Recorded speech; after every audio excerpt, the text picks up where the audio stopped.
哦，对的，男的家的，我们的哎呀，把呀男的了，啊，他就这不也这个也的，就那记得，现在也没有见到别了，you don't look them like that, it's a rude，哦，啊，路他们记啊，我来演哪的，就那现在记的，就那路没有喏，路西别男心嘞，男不喏，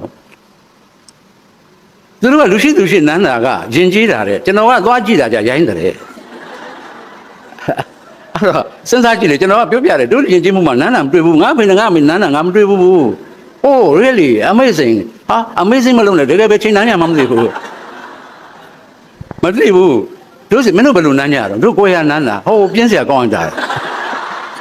အဲ့ဒါလည်းဟုတ်တာပဲမင်္ဂဘာဘာလုံနာတိစင်တတိတိမင်္ဂလာမှာတဲ့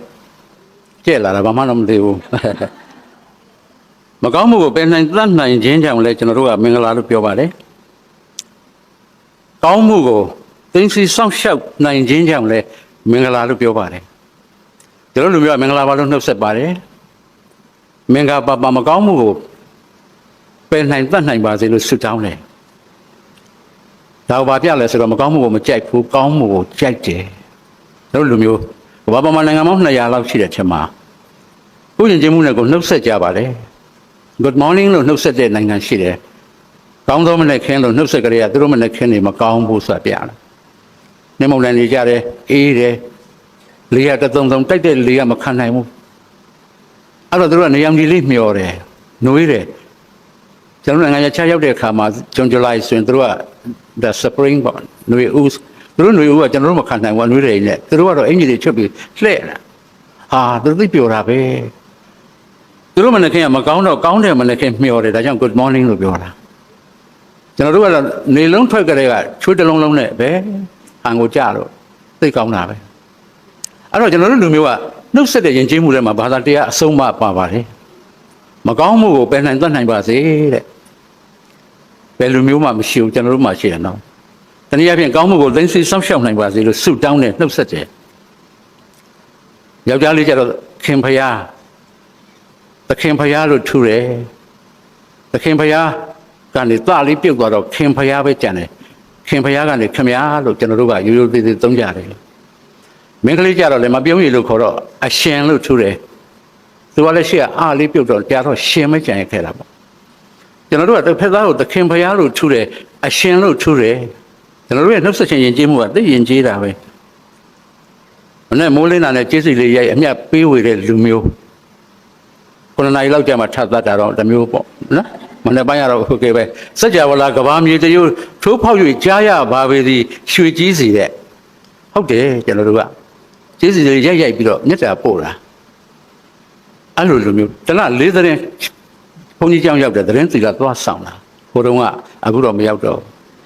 ရှိတော့အခုတော့တရားနာတာတပြားထိုးနာရုံပဲဘုန်းကြီးမလိုတော့ဘူး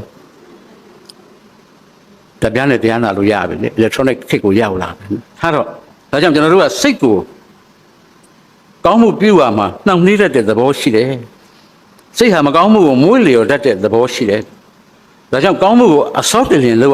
ရလေရှိပါတယ်ကောင်းမှုလုပ်ဖို့ခဏတော့နောက်မှလုပ်ပါအောင်မယ်မဟုတ်ဘဲနဲ့ကောင်းမှုကိုမြန်လုပ်ပါတဲ့ဘာဖြစ်လို့လဲမကောင်းမှုကအကုသိုလ်ကကိုယ်လွှမ်းမိုးဖို့အချိန်မရွေးစောင့်နေတယ်ဒါကြောင့်ဒီစိတ်နှလုံးမျိုးနဲ့ကျွန်တော်တို့ဟာကောင်းမှုကိုအမှန်မြန်နိုးကြတဲ့လူမျိုးအဲ့ဒါအင်္ဂလိပ်လိုတော့ national identity လို့သုံးပါတယ်အမျိုးသားဇာတိဥပရိလက္ခဏာဖြစ်ပါတယ်ကျွန်တော်တို့ကဘာလူမျိုးလဲလို့ပြောရင်မြစ်တာလူမျိုးလို့ပြောနိုင်တော့အောင်ကိုပဲကျွန်တော်တို့ကမြစ်တာကြီးတဲ့လူမျိုးတွေပါဘေဟိသတောတိကဝတ္တမေဃတတ္တောတိယောဇနံဒါနတတ္တောသကာမဝါစရောသီလတတ္တောအဂနိထောဘာဝနာတတ္တောနိဗ္ဗုတောအမေကစာမတတ်ပြီမဲ့ကျွန်တော်တို့အဲ့ဒါလေးအရင်သင်တယ်3-4နှစ်ဘေဟိစဘုံကျောင်းကြီးတွေမှာရှိတဲ့စီကြီးတွေချိတ်ထားတာတွေ့ဘူးလိမ့်မယ်အဲ့ဒါအင်မတန်တန်မာတဲ့ကိုရင်ကဦးစင်းကအဲ့သင်္ကန်းကိုလိတ်ပြီးတော့အုံးနဲ့ထုလိုက်တဲ့အတန်အဲ့ဒီစီကြီးထုလိုက်တဲ့အုံးနဲ့အတန်တိဂါဝတ္တော3 ဂါဝုတ်ကကြားရတယ်တဂါဝုတ်ကိုတစ်ဖာလုံးလောက်ရှိမှာပေါ့ဒီပတ်ဝန်းကျင်လေးကြားရတယ်မေဃတတ္တောမိုးချင်းတန်ကြတော့တိယောဇနာ3ယူဇနာကကြားရတယ်တယူဇနာ73မိုင်လောက်ရှိပါတယ်မိုင်40ပတ်လည်ကကြားရတယ်တဲ့ဒါနရတတ္တောတတ္တအတန်ကြနတ်ပြည်6ထက်ကကြားရတယ်သီလရတတ္တောတတ္တအတန်ကြဗြဟ္မဘုံ20ကကြားရတယ် သားရည်တဲ့ဘာဝနာတတ်တော်နိဗ္ဗုဒ္ဓတဲ့ဘာဝနာရဲ့တတ်တော်တတ္တအတန်ကြနိဗ္ဗာန်ကကြားတယ်သူတဲ့ဝေဝေးကြားရတာရှိတယ်တဲ့အဲ့ဒါကတော့မေတ္တာပဲမေတ္တာတတ်တော်အနန္တောတဲ့မေတ္တာရဲ့တတ်တော်တတ္တအတန်ကြအနန္တစัจ java လာကကမ္ဘာအပြင်အတောင်ကြားတယ်ဒါကိုကျွန်တော်တို့ယုံကြည်ဖို့လိုပါတယ်မေတ္တာအပြင်ကျွန်တော်တို့နေခဲ့ကြတယ်မေတ္တာအပြင်အချင်းချင်းစောင့်ရှောက်ခဲ့ကြတယ်ကျွန်တော်တို့ယဉ်ကျေးမှုဟာအမှန်တန်ချက်တန်းကြခဲ့ပါတယ်မေတ္တာသာရှိရင်သမုဒ္ဒရာကရေကြိုတွင်းဖြစ်ရပါတယ်မေတ္တာသာအခန့်ရှိရင်မိတောက်မီးလျံကအေးမြတဲ့ရေစင်ချက်ချင်းပြောင်းပါတယ်မေတ္တာသာရှိပြီးမျက်မှောက်တောင်ကကြောက်စိတ်ခဲဖြစ်တဲ့မေတ္တာသာရှိရင်အစိတ်ခတ်ထားတဲ့အစာတော်မှနတ်တုဒ္ဒါချက်ချင်းဖြစ်ပါတယ်မေတ္တာသာရှိပြီးချင်းသေးကယုံတငယ်ကလေးဖြစ်သွားတယ်မေတ္တာသာရှိရင်မွေစိုးကပန်းကုန်းကလေးဖြစ်ရတယ်မေတ္တာသာရှိရင်ငလျင်တော်လဲခြင်းကလည်းပခက်အေးရင်ဖြစ်ရတယ်မေတ္တာသာရှိပါစေလက်နဲ့ခရံမိပေါက်ကတောင်မှပင်မြက်မြေစာဖြစ်ရပါတယ်ဒါကိုကျွန်တော်တို့ယုံကြည်ဖို့လိုပါတယ်ဒါကြောင့်မေတ္တာတိုင်းပြည်ဖြစ်ဖို့ကျွန်တော်တို့တဦးချင်းကမေတ္တာလူသားတွေဖြစ်ဖို့ပထမအရေးကြီးပါတယ်အခုကတော့သိကိုထွေပြားလာပါတယ် appetite for information နဲ့အင်္ဂလိပ်စကားရှိတယ်သတင်းတွေ green တွေ့တယ်ရတာကပထမဆုံးမလာဘူးသတင်းကပထမဆုံးလာတယ်လာတဲ့သတင်းကလည်းစိတ်ချမ်းသာစရာတကွက်မှမရှိဘူးမနေ့တနေ့ကပဲကျွန်တော်တောင်မှတင်ညွန့်ကြည့်ခဲ့သေးတယ်မတတ်နိုင်ဘူးမတင်ညွန့်လည်းကျွန်တော်တို့ရှေ့ရောက်လာတာပဲဥဖုံးရဲ့ပန်းလေးနှလုံးလည်းရောက်လာတာပဲသတင်းကကျွန်တော်တို့ကြော်သွားလို့မရဘူးကျွန်တော်တို့လာပြီးတော့တိုက်ခတ်ရိုက်ခတ်နေတယ်တချို့သတင်းတွေကျွန်တော်တို့ကြိုက်တယ်ဟိုမတင်ညွန့်ကြိုက်တာမဟုတ်တော့တချို့သတင်းတွေကြိုက်တယ်အဲ့ဒါ appetite သတင်းတွေ့တယ်ဘာမှဘာဖြစ်နေလဲသိကျင်တယ်ဟိုနာဘာဖြစ်နေလဲသိကျင်တယ်ဟိုနာအိမ်နေဖြစ်ပြန်မလဲဟိုနာတဲတွေမရှိတော့ပြန်ဘူးတဲ့ဟိုနာအသစ်ပေါ်တဲ့ဟိုကျွန်တော်တို့အဲ့ဒါတွေကောင်းတဲ့ထည့်ရတဲ့ကမ္ဘာလောကအသစ်တစ်ခုလည်းကျွန်တော်တို့ရောက်နေကြတယ်ဒါကြောင့်ကျွန်တော်တို့ကအင်မတန်သတိထားရတယ်အကုသိုလ်နဲ့မွေးလျော်တဲ့စိတ်ကိုကျွန်တော်တို့ကပယ်နိုင်တတ်နိုင်ဖို့ပထမဆုံးကြိုးစားရပါတယ်အဲ့တော့ဟောပြောပွဲတစ်ခုမှာကျွန်တော်တို့ကအတန်နေပေါ့အမျိုးမျိုးပေါ့ဒီမှာကျွန်တော်တို့ရှမ်းဟုတ်ကတာဝန်ရှိတဲ့ပုဂ္ဂိုလ်တွေကျေးဇူးတင်တယ်နားစဉ်ကျင်းပတာနောက်ဆုံးစာအုပ်ကောက်မကင်မိတောင်မှနားနေတော့ကျွန်တော်စာဖတ်ခွင့်ရတယ်ပြီးတဲ့လာကဆရာကြီးဒေါက်တာဥက္ကမောင်လေးပေါ့နော်ဆရာကမောင်လေးဥမမောင်လေးပေါ့လာဟောတယ်ကောင်းတယ်ပညာရှင်တွေခေါ်ပြီးတော့သူတို့စီးပူးမှတ်သားထားသမျှနားထောင်ရတာကိုပဲစာကြည့်လိုက်တဲ့တိုက်ထဲကိုရောက်ရတယ်လို့ပဲဒါကြောင့်ကျေးဇူးတင်ပါတယ်ကျင်းပတဲ့ပုဂ္ဂိုလ်ရဲ့ဉာဏ်မျှော်မြင်ကြီးမှုကိုလည်းလေးစားမိပါတယ်ဒါလည်းအရေးကြီးပါတယ်အဲ့တော့စကားပြောရတယ်ဆိုတာတော့တကယ်ကြတော့မလွယ်ဘူးပေါ့ကျွန်တော်လည်းအတွေ့အကြုံလေးရှိလို့ဒါဒီစင်ပေါ်မှာပြောရတာပြီးကြတဲ့လာကဟိုမြို့လေးတစ်မြို့မှာကျွန်တော်ဇနီးနဲ့သွားဟောတယ်သွားဟောတော့ရှေ့ကသူတို့ဆရာကြီးတယောက်မြန်မာစာဆရာကြီးတယောက်ကိုတဲ့ရှေ့ကအမှားစကားလေးပြောစေချင်လို့ဆရာရဲ့ခွင့်ပြုပါပြောပါပြောကြပါပြောပါစေသူတို့မြို့လေးရဲ့မြန်မာစာဆရာကြီးအသက်ကြီးရှာပြီ90လောက်80လောက်ရှိပြီဆရာကြီးကကျွန်တော်ရှေ့ကနေအမှားစကားလေးပြောတယ်သူကဘာပြောလဲဆိုတော့ကြပြာလေးပြောတာပေါ့မြန်မာစာဆရာဆိုတော့ကျွန်တော်လည်းနားထောင်တယ်ပေါ့မဝဲဘူးမဲခူးတဲ့ဖက်ဆိုအဲ့တော့မင်းတို့လည်းသိတဲ့အတိုင်းပဲတဲ့ဆရာကြီးကချစ်သူကတနက်ဖက်ကလေးသွားမဝဲဘူးသူ့လက်နဲ့သူခူးတာဘာလို့လဲဆိုတော့အင်းဟောသွားတယ်ချစ်သူကိုသူ့လက်နဲ့ခူးတဲ့တနက်ဖက်ကလေးနဲ့စိတ်လေးလိတ်ပေးချင်တာသိကောင်းတာပဲအဲ့တော့မဝဲဘူးမဲခူးတဲ့ဖက်ဆိုမိမကူနေပူမှမကင်အားတော်ကြောင့်ချစ်သူတောက်မဲ့စိတ်လေးပူမှဆိုးလို့တဲ့မိနဲ့မကင်ဘူးတဲ့6အောင်လို့သူ့ကြောအောက်ထားအိတ်တာတဲ့ဒီမချိုးရင်ပြဿနာအဲ့ဒါလောက်ချစ်တယ်တဲ့ဟုတ်တယ်သိကောင်းတာပဲသူဆရာကြီးကရှင်းပြတယ်မိမကူနေဘူးမှမကင်အားတော်ကြောင့်ထားရတဲ့အိယာအောက်မှာမင်းတောက်ဖို့ကိုတဲ့အားလုံးကငြိမ်ပြီးနားထောင်တော့ခဏနေတော့ဆရာကြီးကရက်သွားတယ်ပြီးတော့မှမဝဲဘူးမဲခူးတဲ့ဖက်ဆိုအစတော့ပြန်ရောက်လာပြန်ဆရာကြီးကပြန်ရှင်းတယ်ဩချစ်သူအတွက်သူ့လက်လေးနဲ့ခူးတဲ့ဖက်မိမကူနေဘူးမှမကင်အားတော်ကြောင့်မိနဲ့မကင်ဘူး6အောင်တွေ့အောင်ကြောအောက်ထားသိတာဗျာဆရာကြီးရက်သွားဗျာနေပေါင်းဘာလိမ့်ညာအနာရှည်သွားနဲ့ကြိုက်လို့တူဟောတတိယပါအဲ့တော့ရှေ့ကဒီအညာကလေး ကတ်ကြီးနဲ့မဖြတ်ဘူးတဲ့ချစ်သူတော့မှာဆိုတော့သူ့ရှည်သွားနဲ့ကြိုက်ဖြတ်တာအမလေးအဲ့ဒါလည်းသွားမတက်ရင်ပြတ်တယ်လားချစ်ကြဖို့သူကညာအနာရှည်သွားနဲ့ကြိုက်လို့တော့မချိုတောင်းလိတ်စေးပိုးမကူဝါကြီးပြူတပင်ရစ်ကင်နဲ့ပိုးချီနဲ့မပတ်ဘူးတဲ့စစ်လိတ်ကလေးပိုးချီဆိုသူများအသက်ဝါကြီးကလေးနဲ့တပင်နဲ့တရစ်ထဲတစ်ချက်ချက်ချစ်တဲ့အချစ်ရဲ့သင်္ကေတဝါကြီးပြူတပင်ကလေးတဲ့အမဆရာပြောနေမိတ်သွားပြီးတော့မဝဲဘူးမဲခုတဲ့အဖက်ဆိုဟာရှေ့ရောက်သွားပြန်ပြီဒုက္ခဆရာကြီးမိနစ်40ကြာတယ်ဆင်းမလာဘူးကြပြားလည်းမပြီးဘူးတစ်ခါတည်းကြလည်းအဲ့လိုဖြစ်တယ်ကျွန်တော်တို့ကလည်းနော်ဒါကြောင့်ဟိုဆရာကြီးကိုပြစ်တင်တာမဟုတ်ပါဘူးကျုံသွားတာလေဟိုတလောကတော့မြို့တစ်မြို့ဟိုပိတ်ထားတဲ့စက်ရုံကြီးမှာပေါ့ထားပါတော့ကျွန်တော်တို့စိုက်ဆက်3ယောက်ရန်ကုန်က2ယောက်နဲ့ကျွန်တော်သွားဟောတယ်အဲ့ဒါလည်းဆရာကြီးကိုအရင်တင်ကျင်တယ်တဲ့နောက်တင်မှာဆရာကြီးကတော့ကရုံးဆက်လောက်ကလေးနဲ့အသက်ကြီးပြီဆရာကြီးလည်း80လောက်ရှိပြီဒါပေမဲ့ဆရာကြီးကမူးနေပေမဲ့ဆရာကြီးလေပြောပါဆိုတော့ကျွန်တော်ကတော့3ယောက်စိုက်ဆရာမလေး1ယောက်ပါတယ်ကျွန်တော်က2ယောက်ဘယ်လောက်ကြာမှတော့ဆို5မိနစ်ပါပဲအလုံးစုံ10မိနစ်လို့ပြောတယ်ကဲပြောပါစေဆိုတော့အပေါ်လေးရောက်ပါဆရာကြီးကမူးနေတာအဲ့ဒါတွေလည်းပြည့်နေခမ်းပါတယ်ဇွန်ပိုင်းုံနေလှဲပင်းကျွနေတယ်ဩဆရာကြီးကတခုခုပြောတော့မယ်ပေါ့အေးဇွန်ပိုင်းုံနားကြမှာလှဲပင်းကဘာလို့ကျွန်းတော့ခင်ဗျားတို့သိချင်မှာပဲဆိုဟုတ်တာပေါ့သိချင်တာပေါ့အဲ့တော့အပြာရောင်သစ်ခွာရသမိုင်းရဲ့အစကိုသိဖို့လိုတယ်ဟာဒုက္ခပဲအဲ့ဒါကဆရာချင်းကျော်ဝတ္ထုဘယ်လိုဆက်ဆက်လဲမသိဘူးဇွန်ပိုင်းုံနဲ့အေးဒါကြောင့်ကျွန်တော်ပြောတာနှလုံးသားမျိုးဟောင်းနောက်ဆုံးအစင်ခံစားကိုဖတ်လိုက်ရင်ဒါရှင်းသွားပြီဟာဒီတော့ကလည်းမော့ကြည့်နေတာအေးအဲ့ဒါကြောင့်ခင်ဗျားတို့အားလုံးသဘောပေါက်ပြီမို့လားဇွန်ပိုင်းုံအနိဘာလို့လှဲပင်းကျွန်းတော့အဲ့ဒါကြောင့်ကျွန်းတာဟာဘယ်ဟာမှလည်းမသိဘူးအမျိုးမျိုးပေါ့နော်ကျွန်တော်ဇနီးနဲ့ကျွန်တော်မြို့တစ်မြို့သွားဟောတာလေးလည်းပြောအောင်မယ်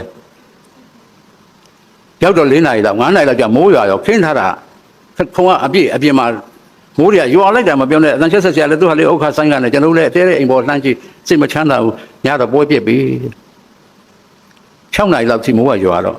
အတန်ချက်ဆက်ကထွက်လာတယ်ကျွန်တော်တို့ကကြားရတယ်ကျွန်တော်တို့ဇနီးမောင်နှံအိမ်ပေါ်ကနေအဖိုးကြီးတယောက်ရဲ့အတန်နဲ့ပြောနေတာဘာလို့ပြောနေတာဆိုတရားမင်းကိုပြောနေတာကန်တရားမင်းခင်ဗျားကတော့လွန်ပြီရိုးတဲ့မိုက်နဲ့ပြောနေတာနေဝင်းမြင့်ခင်ထုအဲ့ဒါတွေလည်းရောက်နေပြီကျွတ်တို့မျိုးလေးဒီလိုမကျင်းပတာကလည်းနှစ်30ရှိပြီခလေးတွေကလည်းဗျာဖြစ်ညစ်ဆုဆက်ပြီးတော့မနှဲလှုပ်ထားရတဲ့ပွဲဟာအပေါ်မှာကျွန်တော်တို့ကလည်းဒီလက်ဆောင်လို့ယူလို့မကောင်းတော့ဘူးနဲ့တွေ့ဒီပွဲမျိုးကိုခမည်းတိုက်ဆိုင်တရားမင်းရဲ့ခမည်းလုံးရက်တယ်ခမည်းကျုပ်ကအနားချင်းကျုပ်ကရိုက်သေးတယ်တဲ့တရားမင်းကိုပြောနေတာတရားမင်းလည်းကြောက်သွားလားမသိဘူး9 နိုင်တော့ကြောက်ဝတ်ဆိုတိတ်သွားတယ်မရွာတော့ဟန်ကြချက်တော့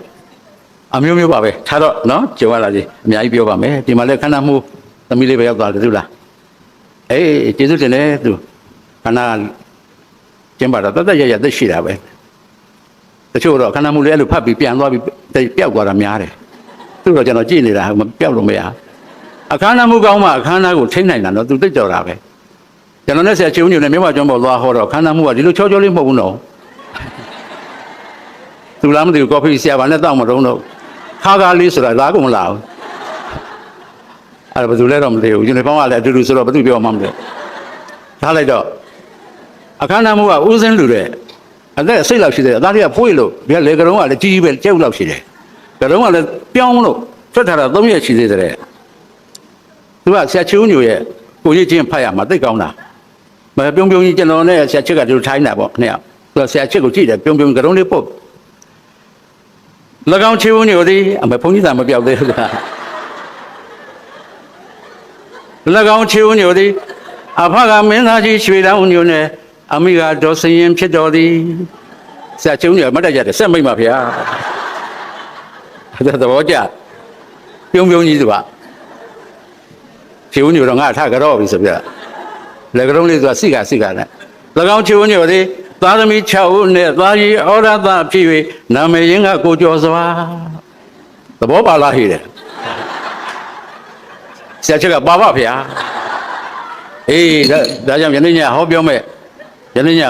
န်မာစာပေဟောပြောပွဲမှာကြွရောက်နာသုဒ္ဓဆင်းကြတဲ့ပရိသတ်ကြီးရိုးရိုးသေးသေးကြီးကြီးညွန့်ညွန့်နဲ့စီကံတရားနာသုဒ္ဓဆင်နိုင်ကြပါစေကုန်သတည်းတဲ့ပရိသတ်ကရောင်ပြီးလိုက်သွားတော့သာလို့ကျွန်တော်တို့ကသတိနဲ့ဆိုရင်သာရုခေါ်ရမယ်ဆိုခုံယူကျိုးနေအဲ့ဒါဘာမှညမမလို့သတိကြရင်သာရုပဲ ပြောအောင်လိုက်တာကျွန်တော်လူမျိုးအချင်းတော့စဉ်းစားနေတာမဟုတ်ဘူးဘိုးတော်မျက်လက်ဆရာတယောက်ကလေကျွန်တော်အိမ်သားမှာမျက်လက်ပြတယ်စာဟာရသဲကန္တာရကြီးထဲမှာရှိတဲ့ဟိုးပြီပေါင်းတောင်းချီတဲ့နှင်းတောင်ကြီးတွေပေါ်ကရလာတဲ့အဲ့ဒီမချစ်ဘူးဘာညာနဲ့ပြောပြီးဝယ်လိုက်ကြတာပြောတော့လဲ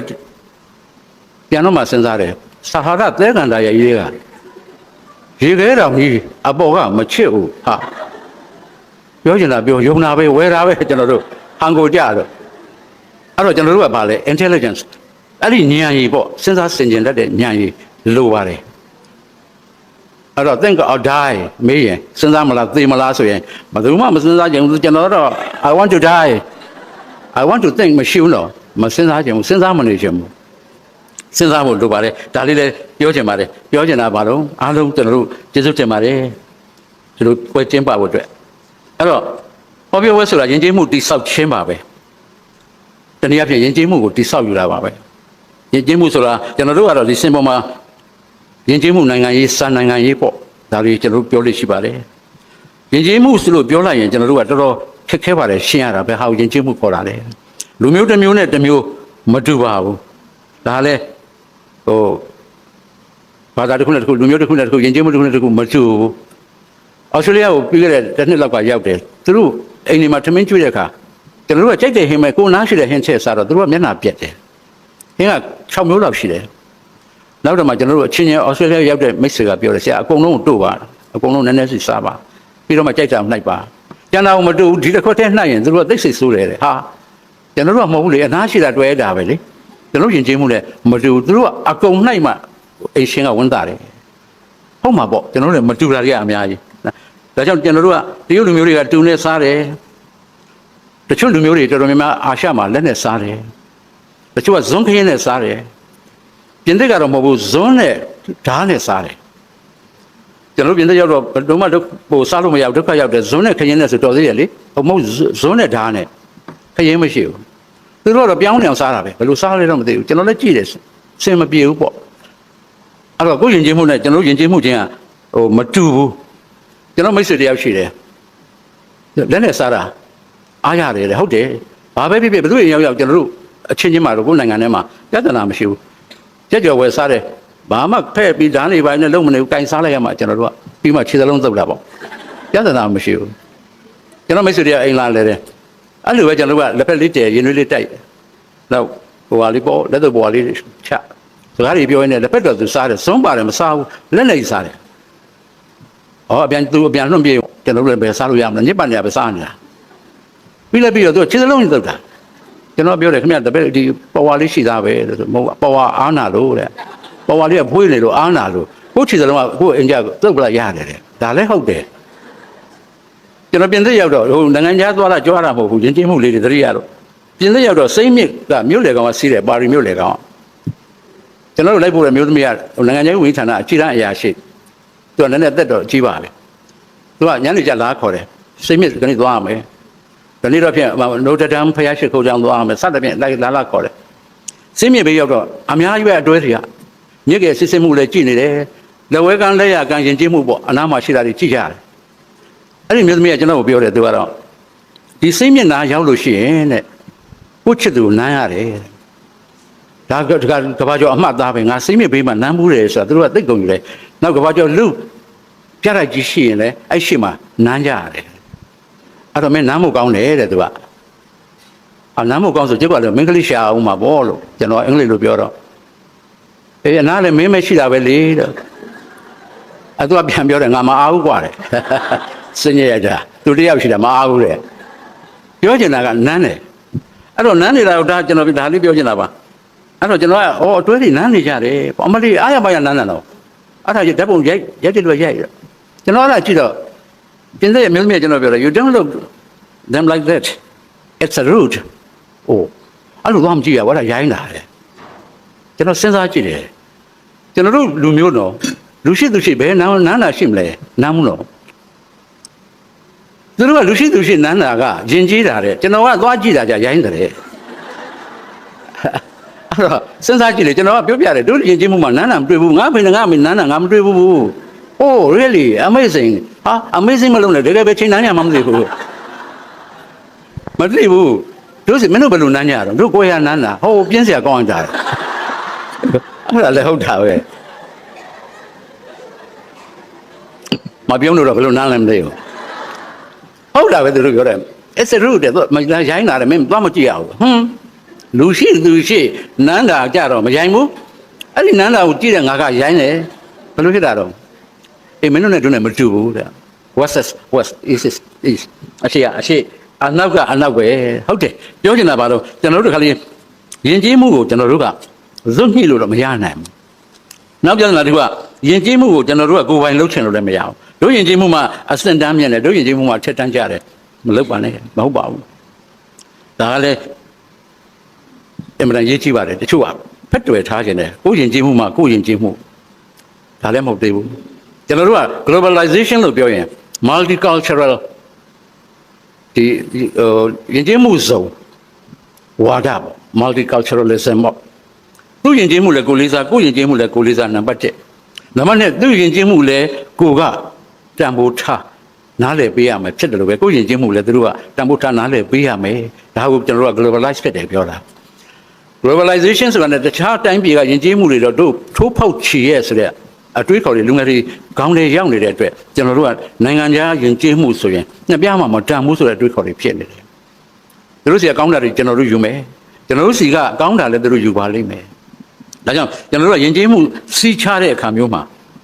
multiculturalism ကိုနားလည်ဖို့လိုတယ်ယဉ်ကျေးမှုဇုံဝါဒရဲ့တန်ဖိုးကိုကျွန်တော်နားလည်ဖို့လိုပါတယ်နောက်တစ်ခါကျွန်တော်လူမျိုးမတည့်ဘူးနော်အချင်းချင်းမတည့်ဘူးဒါလေးလည်းပြောချင်တယ်လမ်းမတောင်မပြောနဲ့ပြောပြတယ်မတည့်ဘူးကျွန်တော်နိုင်ငံမှာနိုင်ငံပေါင်း6000ကျော်ရှိတယ်ဟို sorry ကြေးရွာပေါင်း6000ကျော်ရှိတယ်4000ကမတည့်ဘူးတောင်ပိုင်းနဲ့မြောက်ပိုင်းအဲ့တော့ကျန်တဲ့2000ကတည့်လာသူတို့ကလည်းစောင်းနေတာရိုက်ဖို့အမေကျွန်တော်လူမျိုးရိုက်တာတောင်ဖျားပွဲစောင့်ရိုက်တာစိတ်ဆိုးတဲ့ချိန်မရိုက်ဘူးတော့နောက်နေ့ဖျားပွဲမင်းနဲ့ငါတွေ့သေးတာပေါ့တယ်အမေတစ်နှစ်စောင့်သေးတယ်ကျွန်တော်တို့မတည့်ဘူးအဲ့ဒီမတည့်ချင်းဟာသိဆိုးတာပဲအခုတည်းကကျွန်တော်နိုင်ငံရှေ့ကိုမရွေ့သေးဘူးတော့ကျွန်တော်နိုင်ငံရေးမပြောပါဘူးဒီမှာဒါပေမဲ့ရှေ့မရွေ့သေးဘူးနယ်တွေသွားရင်ပြဿနာဒီရွာကအနီရွာလားအစိမ်းရွာလားရင်မေးရတယ်ဒီဟန်တန်ကတွေ့လဲအနီတန်ကလားအစိမ်းတန်ကလားရင်မေးရတယ်ကျွန်တော်တို့ပြဿနာကအဲ့ဒါပဲအဲ့တော့ကျွန်တော်တို့ကဒီအနီလားအစိမ်းလားဆိုတဲ့ဒီပဋိပက္ခမဆုံးသရွေ့ရှေ့သွားဖို့ခက်ပါလေဒေါ်နယ်ထရမ့်ကနိုင်ပါတယ်ပြီးခဲ့တဲ့ရွေးကောက်ပွဲတော့ဟီလာရီရှုံးပါတယ်အားလုံးသိတဲ့အတိုင်းရှုံးရဲ့နိုင်ရွယ်အတွင်းမှာနောက်ဆုံး total result ထွက်လာတော့ဟီလာရီကပုံဆက်တယ်မစ္စတာထရမ့်ကျွန်မသိဝန်တာတာပဲတိုင်းပြည်လုံးကိုကျွန်မတို့နိုင်ငံတစ်ခုလုံးရဲသွားတာပဲတဲ့ရှင့်ကိုကြိုက်ကြတဲ့ပြည်သက်ကြီးကျွန်မဝန်ခံပါတယ်လက်ခံပါတယ်ကျွန်မရဲ့အရှုံးကိုလက်ခံပါတယ်ရှင့်ကိုတိုင်းပြည်ချစ်တဲ့အတွက်ရှင့်ကိုအားကိုးနိုင်ရတဲ့သမ္မတကောင်းဖြစ်ဖို့လဲကျွန်မကစွတ်တောင်းလျက်ပါပဲအဲ့လိုပြောနေတဲ့အချိန်မှာဟီလာရီကခရမ်းရံဝတ်ထားတယ်သူယောက်ျားမစ္စတာကလင်တန်ကလည်းခရမ်းရံဝန်းစက်တယ်နိုင်ငံတကာသတင်းတောက်တွေကသတင်းယူတဲ့အခါဝိုင်းပြီးတော့မေးကြတယ်ဝန်သားကြောင့်ပြောတာဟုတ်ပါတယ်ခင်ဗျားတို့လည်းများခရမ်းရံဘာလို့ဝတ်ထားတာတော့ဟီလာရီကပြောတယ်ကျမတို့ဒီမိုကရက်တွေကအပြပါတဲ့မစ္စတာထရမ့်ရဲ့ Republican တွေကအနီပါပကြီးသဘောမှာအဲ့ဒီအနေနဲ့ကျမတို့အပြာနဲ့ပေါင်းတော့ခရမ်းဖြစ်တယ်ကျမတို့ရှုံးမိမယ်ကျမတို့ရဲ့ပိဿကျမတို့ပါတီဝင်တွေတဝက်ဟာရှင်တို့ထဲကိုတဝက်ထည့်လိုက်ပြီးသားဖြစ်သွားပြီလို့ကျမတို့ကပြောချင်တာသိကောင်းတာပဲအခုတော့ကျွန်တော်တို့ကလေအစိမ့်နဲ့အနီပေါင်းဘာရမယ်မသိဘူးနော်နေရရောက်ရင်သိတာတယ်ကျွန်တော်မတည့်ဘူးကျွန်တော်ရက်ွက်ထဲဦးတဲ့ထိနိုင်ငံတော်သမ္မတကြီးအခုသူ့ဟာသူတာဝန်ထမ်းဆောင်နေပြီတစ်နှစ်ပြည့်တော့မယ်ကျွန်တော်တို့ရွေးချယ်တင်မြှောက်ပေးလိုက်တဲ့ပုံကိုယ်တွေလည်းသူအသီးသီးလွတ်တော်သီးသီးမှာတာဝန်တွေယူနေကြတယ်ပြီးပြီလေပြီးခဲ့တဲ့နှစ်ကနိုင်ငံတော်သမ္မတကြီးဦးသိန်းစိန်တာဝန်ယူခဲ့တယ်အခုရွေးချယ်တင်မြှောက်ပေးလိုက်တဲ့နိုင်ငံတော်သမ္မတကြီးဦးထင်ကျော်တာဝန်ယူတယ်ပြီးပြီပေါ့ဒါလူထုအများစုရဲ့ consensus အများစုရဲ့စံတာကျွန်တော်ရက်ွက်ထဲကအဖိုးကြီးနဲ့ဖွာယူလက်ထိစကားမပြောဘူးရွေးကောက်ပွဲကြတဲ့အ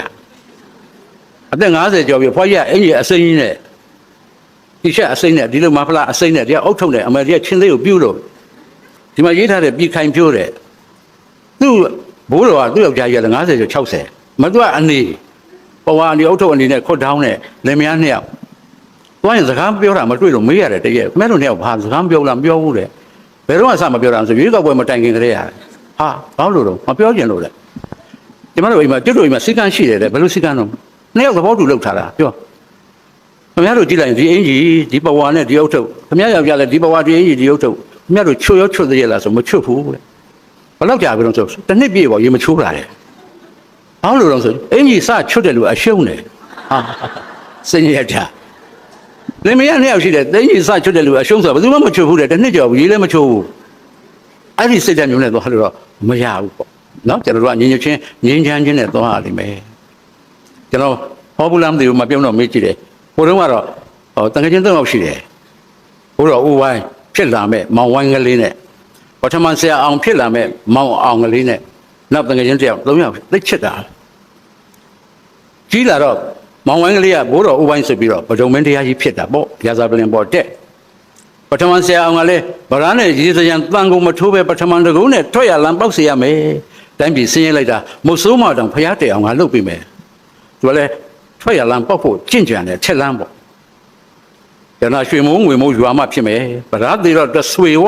တန်သေးတော့တပြေဝသူကလည်းသူ့ဒိဋ္ဌာန်နဲ့သူပေါ့ဆရာအောင်ကကျန်တဲ့ငယ်ချင်းကတော့ယဟန်ပုဂ္ဂိုလ်ဖြစ်တော့တောထဲမှာယဟန်ကိစ္စနဲ့ပြီးတယ်ဒါပေမဲ့ရာဇာပလင်ပေါ်ရောက်တဲ့ဘိုးတော်ဦးဝိုင်းကသူ့ရာဇာပလင်လာထိမှဆိုတယ်မင်းချင်းတွေကိုလွတ်တဲ့နိုင်ငံထဲမှာတရင်သွားယူစမ်းဘယ်သူတွေဘာလုပ်နေလဲငါရာဇာပလင်ကိုထိမယ်လို့ရှင်လူမှန်သမျှဖမ်းခဲ့ထောက်တော်တွေကလာတော့ဆရာအောင်ပို့ထိုးနေတာတွေ့ပို့ထိုးနေတာတွေ့တော့ဆရာအောင်ကိုလက်ပြန်ကျိုးတုတ်ရမယ်ပေါ့ဘာဖြစ်လို့တော့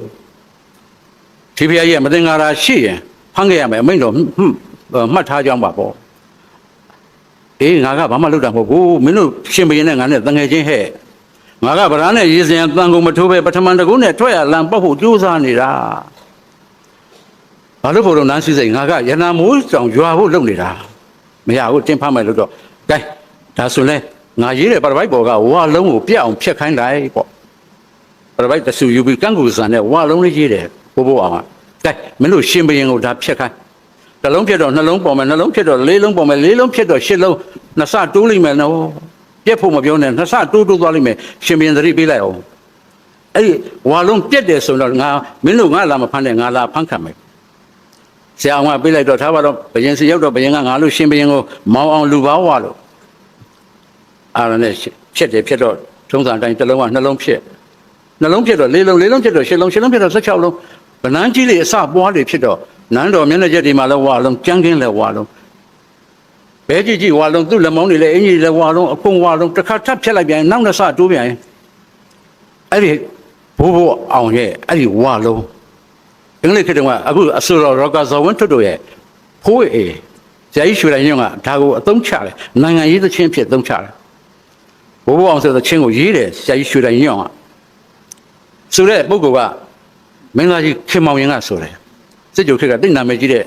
ဘိုးအောင်တင်ရုပ်ရှင်ကောင်းမှာဘိုးအောင်တင်ဖြစ်သရုပ်ဆောင်တဲ့မင်းသားကြီးခင်မောင်ရင်ပေါ့ဒါကိုဓာပြလုပ်ပြီးသွင်းတဲ့အခါအင်္ဂလိပ်အလိုတော်ကြီးတွေကသတင်းပေးတော့အင်္ဂလိပ်ထောက်လှမ်းရေးကဒီဓာပြတွေလိုက်သိမ်းဘာဖြစ်လို့တော့ဗမာတွေဟာနှစ်ဆတိုးတဲ့လူမျိုးလို့ဒီချင်းတွေကပါတယ်မင်းတို့အင်္ဂလိပ်တွေတို့ခေါင်းဆောင်တစ်ယောက်ဖိုင်းရင်တို့ကခေါင်းဆောင်နှစ်ယောက်တင်မယ်တို့ကနှစ်ဆတိုးတဲ့လူမျိုးဘိုးဘိုးအောင်ရဲ့ဝါလုံးတွေလို့ပြောတာမင်းတို့ကနှစ်ယောက်ဖိုင်းရင်တို့က၄ယောက်ရှိသဗျာအစင်သိမဲ့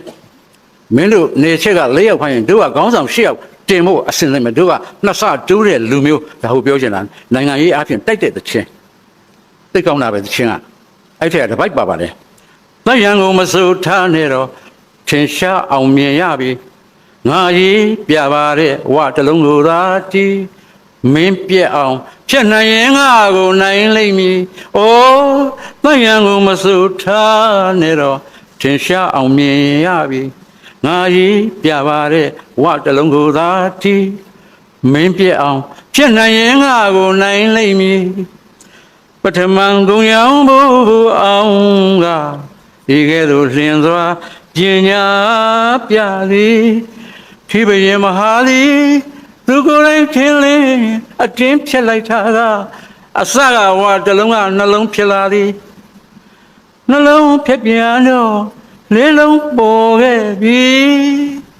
နှစာတိုးတာဟာလေကျွန်တော်တို့ဗမာတကူပါခမရဒါလိုချင်တာခင်မောင်ရင်ကနှစာတိုးတာဟာလေကျွန်တော်တို့ဗမာတကူပါခမရဗမာတွေကဟုတ်သားပဲတို့ကနှစ်ဆတိုးတဲ့လူမျိုးပဲလို့ရင်ထဲရောက်အောင်ဆိုခဲ့တယ်ဒီနိုင်ငံရေးကြည်ဘိုးဘိုးအောင်အခုကအဲ့ဒီချင်းကိုပြင်ရမလို့ဖြစ်နေပြီ နှစ်ဖွဲ့ကွဲတာဟာလေကျွန်တော်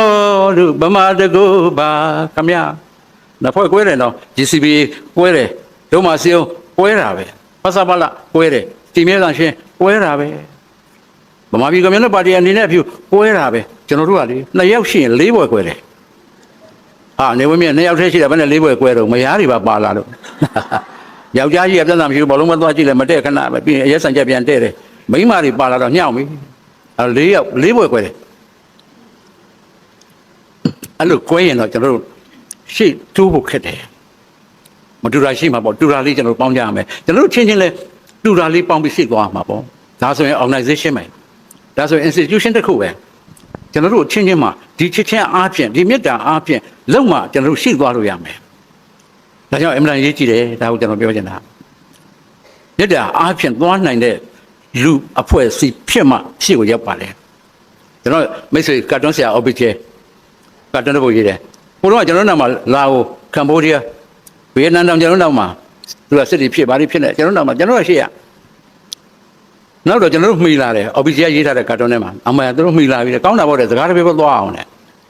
နောက်တော့သူကရှေ့နေနေကြော်တော့သွားပေါ်မင်းတို့မောယုံမယ်ငါတို့ကဖြည်းဖြည်းပဲနောက်တော့သူတို့ကမမြင်ရတော့ဘူးကိုကြီးကြံတော့အော်ငါတို့ကြီးကြံတော့ပိုကောင်းတာပေါ့လမ်းဘေးရှူပေါက်လို့ရတာပေါ့ကျွန်တော်တို့ကလမ်းဘေးရှူပေါက်ဖို့လောက်စဉ်းစားနေတာနောက်ကြတာကိစ္စမရှိဘူးဆိုတဲ့လူမျိုးတော့နည်းနည်းလူဖွဲ့စီ very slow moving society ကျွန်တော်ဖေရဟိုကျွန်တော်ငယ်တော့အချက်ကလေးပိုက်ရှင်မကြီးငါဟိုဘက်ကျကျက်သွားတိုက်လောက်မယ်ဆန်းလိုက်အောင်မယ်တဲ့ကျက်သွားဆန်းတာသူ့ချက်ကလေး3လနဲ့ပြန်မလာဘူးခဏဆိုသွားကြအမေလည်းအလှအိမ်ခဏသွားအောင်မယ်တော့ကြည့်ကြတာလှုပ်စားလိုက်တော့ကလေးတွေခုခကျွေးလိုက်ဆိုသွားတာ9ရက်အလှပြောခောက်မှပြန်တယ်ရတယ်အဲ့တော့ဘာမှမဖြစ်ထမင်းဦးလည်းထမင်းသေးကြတယ်လေကျွန်တော်တို့နှင်းနှင်းလူဖွဲ့စီဟာအဲ့ဒါလို့ကျွန်တော်ကနေခဲ့တဲ့လူမျိုးဒါပေမဲ့မရတော့ဘူးကဘာကြီးကရွေ့နေတဲ့ civilized ဖြစ်လာတယ်ပုံရင်ကြီးလာတယ်ပုံဖွံ့ဖြိုးလာတယ် electronic device တွေကအများကြီးဖြစ်လာတယ်ကျွန်တော်တို့နှိမ့်ကျင်လို့မရတော့ဘူးများများဟိုတော့ကတော့ကျွန်တော်ကနှိမ့်နှိမ့်ပဲလေကျွန်တော်ရွာမှာနေကြတော့ပို့ဆိုးတယ်အေးစစ်စစ်နှိမ့်နှိမ့်ပဲရုပ်ရှင်လာပြတဲ့စက်ကတလုံးနဲ့ထိုးတာဖလင်ကဒီလိုအဝိုင်းကြီးကျွန်တော်တို့ဖလင်ထုတ်10ထုတ်ပါမှရုပ်ရှင်ဖြစ်တာဒါပေမဲ့ရွာရောက်လာတော့3ထုတ်ပါတော့တယ်ဟိုရွာမှာပြတော့ဖြတ်လိုက်ဒီရွာမီးလောင်လိုက်ဟိုရွာလေးဖြတ်လိုက်မီးလောင်လိုက်နဲ့ရွာ3ထုတ်ပဲပါတယ်အဲ့3ထုတ်ကိုစပြတော့ဘလို့မှဇက်ကကြည့်လို့မရဘူးဒါတော့ပြတဲ့လူကမူးနေတော့နောက်ဆုံးကစပြတယ်စပြတာပြီးပါပြီတဲ့စိတ်ညစ်တယ်အဲ့ဒါလည်းကြည့်ခဲ့ရတာပဲအဲ့ဒီကမင်းသမီးကဆရာဝန်လားလည်းမသိရှေ့နေမှလည်းမသိကျောင်းဆရာမှလည်းမသိပြီးသွားတာပဲသူကတော့ပြန်သွားတယ်ရွာမှာညင်းခုန်ကြံခဲ့တယ်ဒီ3ပိုင်းနဲ့ကြည့်ရတော့ဇက်ကလည်းမလဲဘူးဖြည်းဖြည်းပဲမင်းသမီးကလည်းသိတဲ့အတိုင်းပဲခင်ခင်ကြီးတို့ခင်ခင်နုတို့ခင်ခင်ဥတို့အမလေးတာရီကဘီဇဘအချင်းနဲ့မိတ်ကပ်ဖွေးလို့အဖြူအမဲဘယ် black and white ပဲကျွန်တော်ဘာကလာမှမရှိဘူးမင်းသမီးကဖြဖြနဲ့တရေချောင်းနေတဲ့အတိုင်းပဲအော်ကိုချေအမဟဲကိုမလာတာလေကြားလှညီမလေးလွန်းလိုက်တာကိုအမမနဲ့ကမပြန်သွားတာပြောနေတာအဲ့လိုကြီးအဲ့ဒီမင်းသမီး3ခါစကားပြောတော့ဇက်ကတဝက်ကျိုးနေပြင်းစရာကောင်းအခုကတော့ very speedy အခုတော့သွားမနှေးနဲ့ကြံသွားမယ်ကြံရင်ခင်ဗျအကုန်ပြေးရအကုန်ပြေးကျောင်းဆရာပြေးမောက်တင်ညွန်လဲပြေးဥဖုံးလဲပြေးအကုန်ပြေးရတယ်မပြေးတဲ့လူကြံမယ်လေဝင်းမြင့်တို့ဇိုင်းဆရာပြေးနေရတာတော့ဒီနေရာမှာကနေရဖို့မနေ့ကလည်းကျွန်တော်ပို့ပြေးနေရတယ်ရှေ့ကသမင်ကပြေးတယ်နောက်ကကြားကလိုက်တဲ့သမင်ကပြေးစဉ်းစားရတယ်ငါကြားတယ်ပို့ပြေးမှ survive ငါရှင်သန်မယ်ကြားတယ်ပို့ပြေးနိုင်မှ survive ဖြစ်မယ်သူသိတယ်ဒါကြောင့်သမင်တအားပြေးတယ်ကြားကလည်းသမင်နဲ့ပို့ပြေးနိုင်မှသူစားရမယ်အဲ့စားရခြင်းကလည်းသူ့အတွက် survive ကြောက်စရာသိကောင်းတယ် very spiritual age အကုန်လုံးတရောတော့ပါပဲကိုလည်းပြေးရတယ်အဲ့တော့ကျွန်တော်တို့ကကောက်ခဲ့ပြီးအဖို့တန်လောက်မဲ့ထင်တာကောက်ပွေရင်ပြေးရတာလမ်းမှာသူများကတိုက်ပါတိုက်နောက်ကလူတွေလည်းတရောတော့ပါဆိုပြုတ်ပြက်ကြအဲ့ဒီပြုတ်ပြက်ကြတဲ့ထင်နှမျောစရာအကောင်းဆုံးကကျွန်တော်တို့ယဉ်ကျေးမှုကြကြရင်ခဲ့တာပဲကျွန်တော်ပြန်ကောက်ဖို့မစင်စားပါနဲ့ပြန်ကောက်ရင်ကိုယ်သူများနင်းသွားလိမ့်မယ်အဲ့ကျွန်တော်တို့ယဉ်ကျေးမှုကြပြောက်တယ်လူငယ်တွေကရိုင်းတယ်လို့ပြောနေကြပြီလူကြီးတွေကသူတို့လိုစဉ်းစားတယ်လူငယ်တွေရဲ့အတွေးခေါ်ကရှေ့ရောက်တယ်လို့မစဉ်းစားဘူးကလေးတွေသုံးတဲ့နှုံးနဲ့အသုံးတွေပြောင်းသွားပြီကလေးတွေတွေးခေါ်တာတွေပြောင်းသွားပြီလို့သူတို့စဉ်းစားတယ်ကလေးတွေဝတ္တာစားတာပြောင်းသွားပြီဆိုတာမျိုးတွေသူတို့ခက်ကတိတ်ကြီးသွားပြီဘာလို့အကုန်လုံးတရောသောပါပြေးကြတယ်ဒီကြားထဲကျွန်တော်စားတာတောက်တာတွေကအကုန်အတု မေတ္တာအတုကရုဏာအတုမုဒိတာကလည်းအတုပြုံနဲ့တကယ်မထင်နဲ့အတုနှလုံးအတုတဲ့အမလီစေဝါကအတုတဲ့ကျဲ့ဝါအတုတဲ့ပဇွန်တုတ်ကအတုတဲ့အခု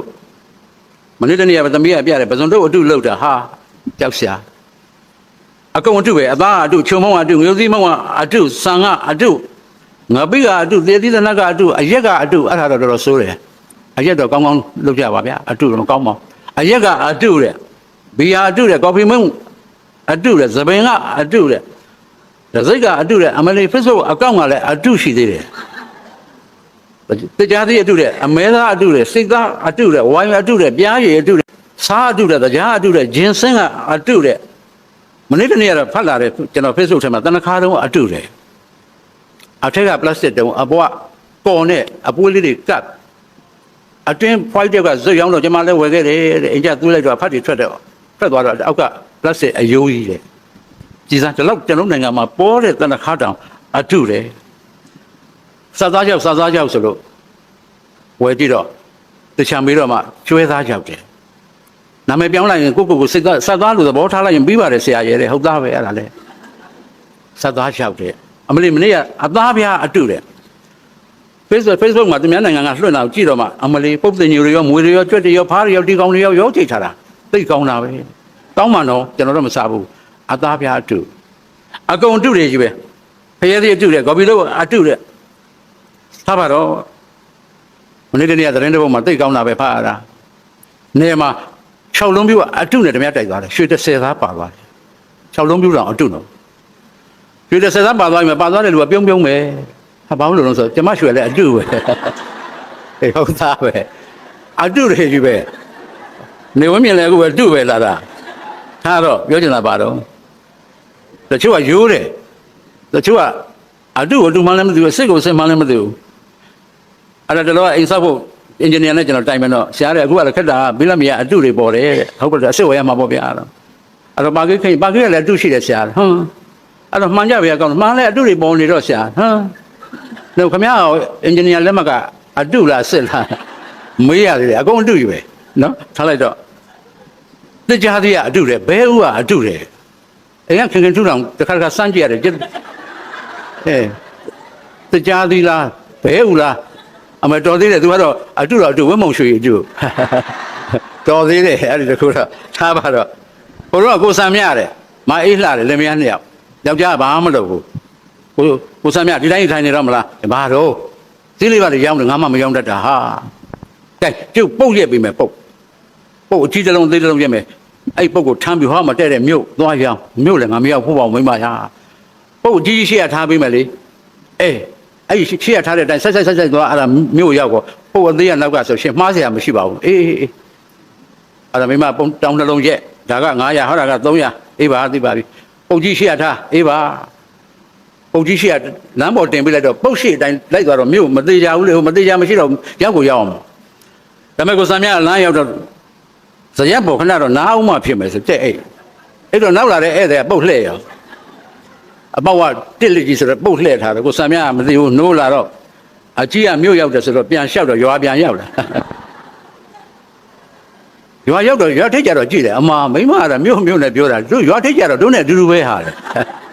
ဟုတ်သားပဲ तू ကအဲ့ဒါနဲ့လဲသမားငါတာနဲ့တွေ့ရလဲသမားငါတာနှုတ်ဆက်တယ်ဘိုးဝိုင်းစံမြအမ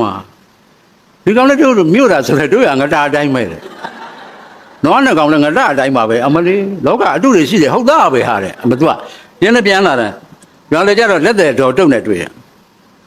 ဟဲ့စံမြဘယ်တော့အမဒီဘွားတော့ငါသိတာဟာစံမြလေဒီကခေါ်တာတန်းလို့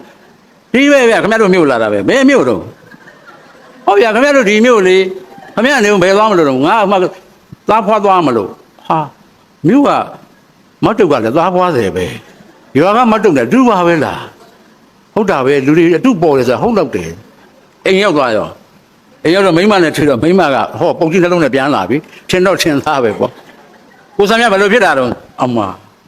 ကြည့်တယ်ဒီမိမလည်းငါမိမလည်းခက်စင်စင်ပဲနှခမ်းထော်တာလည်းတူတယ်မျက်ခမ်းဆက်တာလည်းတူတယ်သွားနှချောင်းရှေ့ထွက်နေတာလည်းတူတယ်အဖေကဘာတော့ချင်းဘယ်လိုလုပ်နေရတော့ဟာအေးလာတော့အတုပုံနေပါဦးလား မိမငေါက်တော့အိုးငေါက်တာချင်းလဲတူတူပဲဗျာငေါက်တာတောင်အတုရှိသေးဗျာထားပါတော့စိတ်မရှိပါနဲ့ဗျာကျုပ်ကဟောလက်ပံကုန်းရွာကပါအခုဟောဒီမျိုးခင်ဗျားတို့မျိုးပုတ်လာရောင်းတာပါဗျာအဲ့ဒါခင်ဗျားကကျုပ်စိတ်တော်မဆိုးနဲ့ကျုပ်မိမနဲ့တူးနေလို့ကျုပ်ကအဲ့ဒါဟောတော်ကိုစာမြအဲ့ဒါကျုပ်ပဲဟောတာလက်ပံကုန်းပဲကဲအဲ့ဒါကြည့်တော့လောကအတုများပိုးချက်တော့ဗျာတဲ့ကျွန်တော်တို့ကဒီခါလေးကြာရိုးတော့တယ်အတုမှအစ်စ်မှမသိဘူးတော့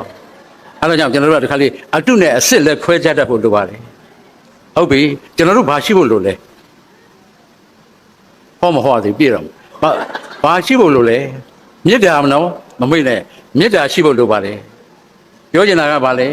မြို့မှာပဲနေနေကျွန်တော်တို့တောမှာပဲနေနေရိုးရှင်းတဲ့ဘဝကိုကျွန်တော်တို့ပိုင်ဆိုင်ဖို့ပထမကြိုးစားရပါလိမ့်မယ်ကျွန်တော်တို့အားလုံးကဆင်းရဲပြီးမဲ့ကိုယ်ဇာတိကိုချစ်ကြပါတယ်ကျွန်တော်ရန်ကုန်ကနေတော့အမေကိုခေါ်ထားတယ်အမေမနေနိုင်ဘူးပြန်ကျင်တယ်ဘာဖြစ်လို့တော့မင်းတို့ကတော့ကြီးခတ်သွားတယ်တဲ့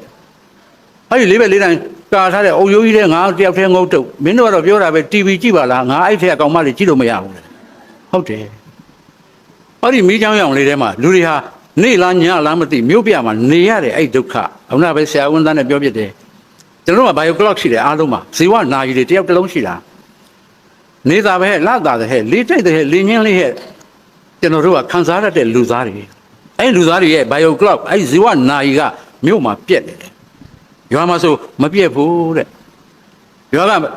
မသိရင်လို့ငါခေါ်တော့ငါကတော်လို့အကျယ်ကြီးထိုးဝနေမင်းတို့မြို့မှာအကျယ်ကြီးမထိုးဝဘူးဘုရားရှိခိုးတော့သမီးလုပ်တဲ့လူကဟိုဘက်မှာငါကြားတယ်အမေတူတူဘုရားရှိခိုးတာအကျယ်ကြီးမရှိခိုးနဲ့အဲ့ဒါအောက်တယ်လို့ပြောနေတယ်ငါသားအောက်တယ်ဆိုတာဘာလို့ဘုရားရှိခိုးတာအောက်တန်းကြတယ်လို့ပြောတာအမေအိုးမြတ်စွာဘုရားကိုရောမြတ်ကြီးကြောတာအောက်တန်းကြသလားကွယ်သူတို့ကလေဟိုဘက်တော့ခတ်သွားတယ်သွားရဲ့အဲ့တော့တယောက်တည်းဖွားကြီးတယောက်ဟိုဘက်နေခဲ့တယ်ငါသွားလဲလို့လည်းမရဘူး तू ကငါစီလာလို့လည်းမရဘူးဟုတ်တယ်ကျွန်တော်တို့ဘဝတွေကသိချားသွားပြီအမေတို့ဆိုရင်ကျွန်တော်တို့ငငယ်က၄နိုင်လောက်ဆိုရင်ဘုန်းကြီးကျောင်းသွားတယ်ပြစီလှည့်ပြီးပြီပတ်စံနေအများကြီးနဲ့ကုသိုလ်မယူနိုင်ပါဘူးသားရဲ့တဲ့ဘုန်းကြီးကျောင်းတစ်ချောင်းလုံးအမေတို့ကြီးတော်ကြီးတွေသွားပြီးပြစီလှည့်ကြ၄နိုင်ကြရေသွားခတ်ကြတယ်ကိုယ့်အိမ်အတွက်ပထမမစင်စားဘူးရွာထဲမှာရှိတဲ့ရေချမ်းစင်တွေအကုန်လိုက်ဖြည့်ရေချမ်းစင်တွေပြည့်ပြီဆိုတော့ကိုယ့်အိမ်ကရေကြိုရင်းကကိုယ့်အိမ်ကရေလေးဖြည့်ကြတယ်ပြန်လာတော့မိုးလင်းပြီဆိုတော့ရှိတဲ့စကွဲဆံညာလေးနဲ့ငှက်စာကျွေးကြတယ်မြစ်တာပို့ကြတယ်ဟောဒီညောင်ပင်ကြီးကိုလူဆိုင်တော့လူကုသို့ဟောဒီညောင်ပင်ကြီးငှက်ကခြီလာလို့တက်စီကြရင်ငှက်ကုသို့ပဲအဲ့ဒီငှက်ကိုသူတို့မမြင်ဘူးလွန်ခဲ့တဲ့နှစ်ပေါင်း100ကပေါက်နေတဲ့ညောင်ပင်ဟာလူဆိုင်ရင်လည်းလူကုသို့တဲ့ငှက်ကအစီချလို့ပေါက်တော့လေအဲ့ဒီငှက်ကိုမြစ်တာလှမ်းပို့သေးတယ်နှစ်ပေါင်း100ကျော်ကငှက်ကိုဘာငှက်မှလည်းမသိဘူးကျွန်တော်တို့လူမျိုးရဲ့မြစ်တာတွေအမေကဆွန်းလောင်းတယ်ဆရာကြီးဆရာလေးများကြွတော့ဆွန်းစာစိမ်းလောင်းတယ်မနေ့ပိုင်းကျတော့မြစ်တာသုတ်ကလေးရွတ်တယ်အလှရှိတော့9ရက်သွားတယ်ကောင်းမှုမြတ်လို့ကောင်းအောင်ချိုး၍ကောင်းချိုးကို၌တီးဖို့စဉ်းစားတဲ့လူမျိုးကျွန်တော်တို့ပေါ့မပါနဲ့အမေကအလှမှာဒိုးဝိုင်းရှိတိုင်းရှေ့ကတယ်အပွားကြီးကတယ်ဆိုတော့ပျော်ကြတယ်ရွာမှာအတုပါရှိတိုင်းအမေကတပည့်ကလေးပခုံးကောင်းပေါ်တင်ပြီးမျက်ရည်စမ်းစမ်းနဲ့အမေကလိုက်ပို့တယ်ရွာကအကျယ်ကြီးဟိုးတောင်ပြားကလူသေးတော့လေလိုက်ပို့လာပဲကြီးစီတန်ကကြားနေရတယ်အမေဘာလို့ငိုတာတော့အမေသိလို့လားမသိဘူးတဲ့တို့ရွာကလူတယောက်ရော့လို့ငိုတာတဲ့လူတယောက်ရော့တယ်ဆိုတဲ့စိတ်နဲ့ငိုတာတဲ့ဒါပေမဲ့တင်းချိုင်းတော့အမေရောက်အောင်လိုက်ပို့တယ်ဒါကြောင့်ကျွန်တော်တို့ကအမေကိုကြည့်လိုက်ရင်သိပြီအမေကအလုံးနဲ့လုံးပဲလှုပ်သွားတယ်အလှဆိုကတယ်မသားဆိုငိုတယ်ဒါပဲဒါပေမဲ့အဲ့ဒါဟာ national identity ပဲနော်အင်မတန်ချစ်စရာကောင်းတယ်အဲ့ဒီ national identity ကသိအရေးကြီးတယ်နော်ကျွန်တော်တို့အားလုံးဒီထက်ကပေးသက်တွေအဲ့ဒီစိတ်နဲ့နှလုံးသားနူးညံ့နေတာအမေတချင်းဆိုသိတယ်အကုန်သိတယ်ကျွန်တော်ဒါမကြံပြလဲဟောတယ်အမေတချင်းသာနဲ့ကြီးတော့လေကျွန်တော်တို့လိမ္မာခြင်းတိုင်းလိမ္မာတာကျုပ်သားကိုစွန်ချီငှက်ပလီပဲကိုကြွားပါလိမ့်သားလေးပကက်တဲ့သမီးလေးပကက်တဲ့လွှဲရင်းဆိုတာကျုပ်သားကိုစွန်ချီငှက်ပလီပဲကိုကြွားပါလိမ့်အိုးချရဲ့ပါအိုးအိုးအိုးအိုးအိုးအိုးအိုးအိုးကလေးကသိတယ်အဲ့ဒါအမေပဲစင်တကောင်ကိုလေမှန်ထောင်ပြီးတော့ research လုပ်တယ်အဲ့ဒီစင်ကအဲ့မှန်နေကသူ့ကိုယ်သူငါပဲသူတယောက်တည်းပေါ့သူတကောင်နေပဲလို့သိတဲ့အချိန်ဟာတဲ့လပေါင်း20ကြာတယ်တ တိဆန်ယုံရဲ့အစင်ကိုမှန်ကြီးဆောင်ပေးထားတော့သူအဲ့ဒီစင်ကိုရန်လိုးနေတာအမှန်သူပဲနောက်ကိုသွားတော့ပျောက်သွားတယ်ဩဟိုကောင်ပျောက်သွားပြီပဲတော်သေးရဲ့ဒီဘက်ပြန်လာတော့အောင်မဒီကောင်ဘယ်ချိန်ပြန်ရောက်လာပါလိမ့်အောင်မိတာသူပဲလ20ကြာတော့မှဩဒီကောင်ငါပဲဆိုတာသိတယ်လူကြတော့ရက်20နဲ့အမေကိုစသိတယ်အဖေကိုမသိဘူးတော့အမေစသိတ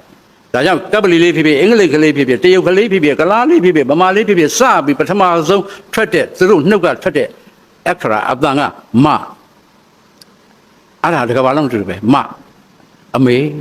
အဲ့လိုထွက်ကြတာအတူတူပဲမကိုစထွက်တဲ့ကလေးတွေကြီးပဲအင်မတန်ထူးဆန်းတယ်ကျွန်တော်တို့ကဒီဘက်တော့ဘာမန်လို့ခေါ်တယ်ဒီဘက်တောင်မာကြီးကဆင်းလာတယ်ဒီဘက်ကလည်းမွန်ဂိုလီးယားလို့ခေါ်တယ်တောင်ကြီးကဆင်းလာပြီးအလဲမှာကျွန်တော်တို့ကဗမာလို့ဖြစ်လာတဲ့ဒီအုပ်စုတွေရှိ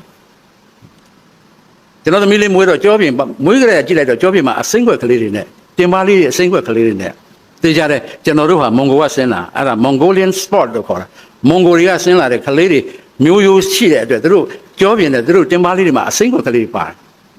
ဒီဘက်ကဆင်းလာတဲ့ကလေးတွေကြမပါဘူးစာလေးတွေတို့ဘာလေးတွေတို့အဲ့လိုပဲပါတယ်ဒါကြောင့်ကျွန်တော်တို့ပြောချင်တာကကျွန်တော်တို့အားလုံးကစဉ်းသက်လာတာအတူတူပါပဲသို့တော့ကျွန်တော်တို့တယောက်ကိုတယောက်မေတ္တာမထားနိုင်ကြဘူးမေတ္တာထားနိုင်ဖို့လိုပါတယ်သိကိုအရေးကြီးပါတယ်ဟုတ်ပြီကျွန်တော်တို့နေခဲ့တဲ့ဘဝတွေရိုးရိုးလေးပါပဲမနေ့မိုးလင်းတော့နေအောင်ကြီးနဲ့နေတယ်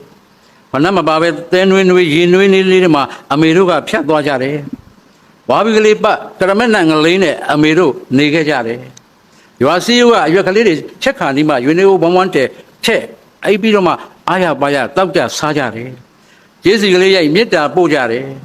ဟိုဘက်အိမ်ဒီဘက်အိမ်ဟင်းကွက်ကန်းတဲ့ဒလိလေးတွေရှိတော့သူ့ဟင်းကိုစားကိုဟင်းသူစားတော့မေတ္တာရောဟင်းရောနှစ်မျိုးရတယ်တညက်တကိုက်ထန်းတကိုက်နဲ့ဘဝမှာဘာမှမကြောက်မကြမတောက်မတရှိတာနဲ့နေတတ်တဲ့အဲ့ဒီအကျင့်ကောင်းကိုရတယ်ရွာမှာကြီးတော်လို့ခေါ်တော့ကြဲကြဲထူးဝင်တယ်ဆိုတာသူတို့အတွက်အမှန်ပါပဲဟောဒီရွာတင်းချိုင်းမှာအဖေအလောင်းရှိတယ်အမေအလောင်းရှိတယ်အဖိုးဖွားအလောင်းရှိတော့ငါတို့သိရင်လည်းဟောဒီသူတို့ဘေးပဲသိကျင်တယ်ဆိုတော့ national identity သူတို့မှာရှိတယ်သူတို့ဘဝဖြတ်သန်းမှုဟာရိုးရိုးလေးပဲရိုးရိုးလေးပဲဒါကြောင့်သိအရေးကြီးတယ်ရင်ထဲရောက်သွားတာဆွဲတယ်မြို့သားကောင်းဆောင်ကြီးဗိုလ်ချုပ်အောင်ဆန်း15နှစ်သား1930မှာတို့မှာစီယုံကြီးပေါ်ပါတယ်ပေါ်တော့သူကရန်ကြောင်းမှာကျောင်းနေတော့9တန်းကျောင်းသားလေးသားလေးကညွညွနေရွယ်လေးကားကားနဲ့ရန်ကြောင်းမြို့လေကောင်မှာရှိတယ်လေပေါ်တစောင်းကြီးထဲမှာသခင်လူငယ်တွေကဟိုရန်ကုန်ကလိုမြို့ကနေလာကြပြီးဟွန်တရောကြီးတွေနဲ့တို့ပေါ်မှာသခင်တိုက်ပေးအင်္ဂလိပ်ကလည်းတို့မှာခေါင်းဆောင်တွေဖမ်းနေတဲ့အချိန်ဒါပေမဲ့မြို့လူထုကအားပေးတော့အဲ့ဒီမှာဟွန်တရောကြီးတွေဘင်ဂျိုကြီးတွေနဲ့တို့ပေါ်မှာသခင်ကိုတိုက်ပေးနေတဲ့အချိန်မှာခொနတန်းကျောင်းသားလေးဖြစ်တဲ့အဲ့ဒီရန်ကြောင်းမြို့ရောက်နေတဲ့ကျွန်တော်တို့ရဲ့အမျိုးသားခေါင်းဆောင်ဗိုလ်ချုပ်အောင်ဆန်းလေးကသွားကြည့်တယ်လူတွေကြားထဲအတင်းတိုးပြီးတော့ဝင်ကြည့်တာပေါ့ကြည့်တော့ရှေ့ဆုံးမှာမတ်တက်ကလေးရက်တော့အလဲကောင်မှာရှိတဲ့အဲ့ဒီလဲဘောတစောင်းကြီးရဲ့အလဲကောင်တဲ့တယ်မှာသခင်လူငယ်တွေကဟွန်တရောကြီးတွေနဲ့တို့ဗမာသချင်းစိုးနေတယ်အဲ့မှာသချင်းတစ်ပိုက်သူရင်ထဲရောက်တယ်တဲ့သူကိုယ်တိုင်ရေးခဲ့ပါတယ်သချင်းကရှေ့လုံးလို့သူမသိပါဘူးတဲ့တစ်ပိုက်ကတော့သူရင်ထဲရောက်သွားတယ်15နှစ်သားသခင်ချင်းကိုချစ်ကြပါသခင်မျိုးဟေတို့ဗမာမိုးအောင်မြေပြင်မှာအထက်တန်းစိတ်နဲ့စာမရီသပိတို့ဗမာသခင်ချင်းကိုချစ်ကြပါသခင်မျိုးဟေတို့ဗမာမိုးအောင်မြေပြင်မှာအထက်တန်းစိတ်နဲ့စာမရီသပိတို့ဗမာအဲ့ဒီစာသားလေး15နှစ်သားကရောက်သွားလိုက်တဲ့ဗိုလ်ချုပ်နောက်19နှစ်သားမှာတိုင်းပြည်ရဲ့အကြီးအကဲဖြစ်လာပြီကြာဆုံးကနေတလအလိုကျင်းပတဲ့1948ခုဂျွန်လမှာကျင်းပတဲ့တိုင်းပြည်ပြည်လွှတ်တော်မှာနိုင်ငံတော်သချင်းနိုင်ငံတော်ဒစိမ့်နဲ့နိုင်ငံတော်အလံပြထမ်းရမယ်ဆိုတော့ပထမဆုံးစသတိရတာအဲ့ဒီသချင်းပဲတို့မှသချင်းပဲအဲ့ထက်ကစသားတွေအဲ့ထက်ကအလိုက်ကလေးတွေကိုယူပြီးကျွန်တော်တို့ဒီကနေ့စုံနေတဲ့နိုင်ငံတော်သချင်းကိုကျွန်တော်တို့ဆိုခဲ့ကြတယ်ဒါကြောင့်အဲ့ဒီ national identity ဆိုတာရင်ထဲရောက်သွားတဲ့ဒီနှလုံးသားဟာဆွဲပါတယ်အဲ့ဒီဆွဲခြင်းဟာကိုရက်ရွာအတွက်ဖြစ်ချင်ဖြစ်မယ်မြို့အတွက်ဖြစ်ချင်ဖြစ်မယ်တိုင်းပြည်နဲ့လူမျိုးအတွက်ဖြစ်ချင်ဖြစ်မယ်ဒီစိတ်ဟာအင်မတန်အရေးကြီးပါတယ်မကောင်းတဲ့စိတ်တွေကိုဖယ်ကျွန်တော်တို့ကမေတ္တာစိတ်တွေရင်ထဲသွင်းခြင်းအပြင်အင်မတန်မေတ္တာကြီးတဲ့နိုင်ငံသားတဦးချင်းဖြစ်မှနိုင်ငံတော်ရှေ့ဆက်သွားလို့အဆင်ပြေပါတယ်ဒီထဲမှာအစိမ့်လေးပါပါလိမ့်မယ်အနီပါပါလိမ့်မယ်ပြဿနာမရှိဘူးကျွန်တော်တို့ကသို့တော့ကျွန်တော်တို့သွားရမှာညင်ညွတ်ချင်းငြိမ်းချမ်းခြင်းနဲ့ရှေ့ခရီးသွားမှာဖြစ်ပါတယ်တချို့အထင်ကြီးဗိုလ်ချုပ်အောင်ဆန်းကိုလူချမ်းကြီးလို့ထင်တယ် သူ့ရဲ့အကြိုက်ဆုံးသချင်းကသက်ဝေ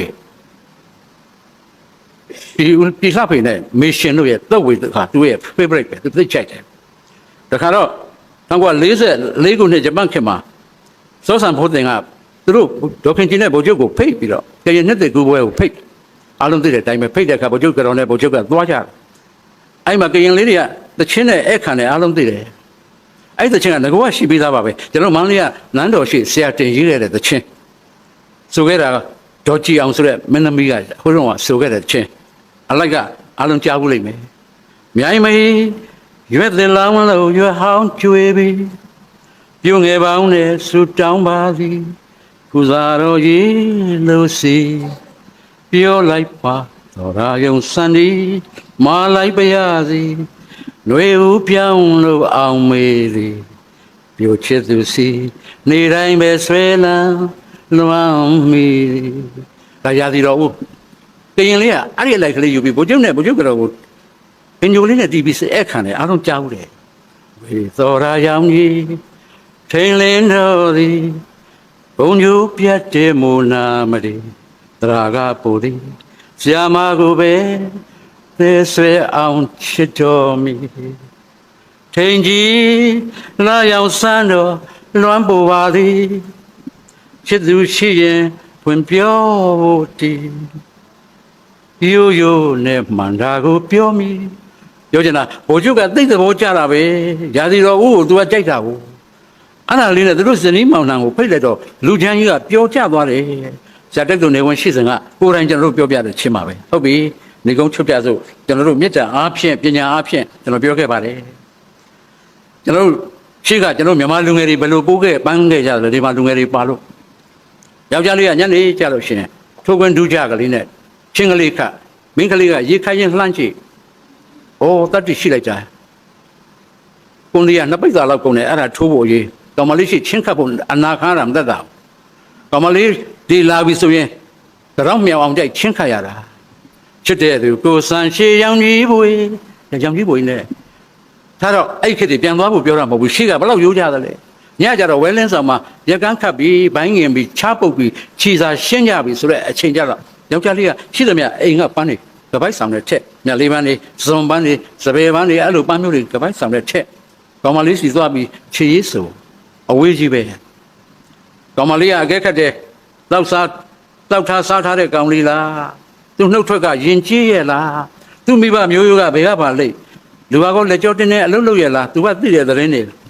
ကောင်လေးကလည်းသွားရင်းနဲ့စဉ်းစားတယ်။အော်ပြောဆိုလေးကမစိုးပါဘူး။အလုတ်ကန်လည်းလုံနေတာပဲ။မနေ့လည်းလုံနွားစာဆင်းတော့လည်းသူနွားကျွေးတော့လည်းသူလဲရဲဆင်းတော့လည်းသူပါပဲလား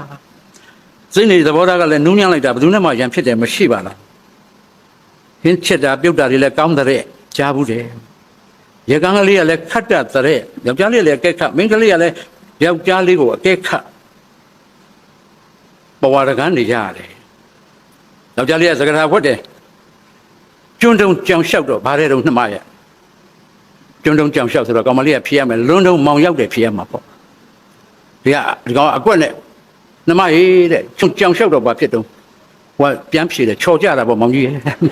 သွားရောဟာဆက်ဆက်ထားတော့ကြောက်ပြင်လေးတစ်ချက်ရှိတယ်ကောင်မလေးပေးမှာ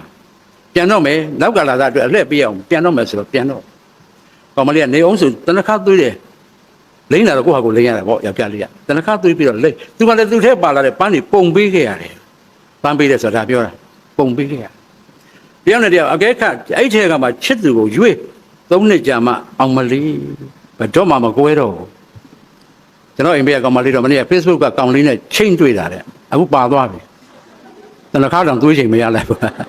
ထားလိုက်တော့ရှင်းချင်းမှုတွေကကြိုင်းခဲ့ပါပြီကျွန်တော်နဲ့လည်းမတူတော့ပါဘူးဒါကိုကျွန်တော်တို့ကပြန်ပြီးတန်းတာဖို့ပြောတာမဟုတ်ပါဘူး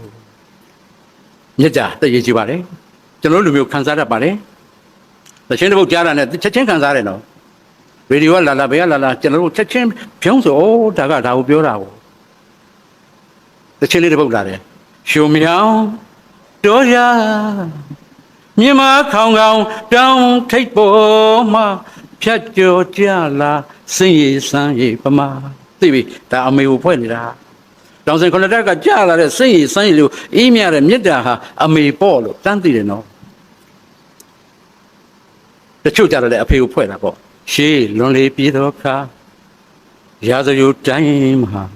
မရင်ဘိမသာရသူသားလာယရနာအဖကိုသာသမဲ့သားလို့ပုံတော်များဟောကြားခဲ့တာဖခင်မရင်ကြီးမှာမကြားလို့ပါမကြားလို့ပါတတ်လို့ရင်တတ်ပါစေတော့မလျှော့သောမြတ်တာကိုသာ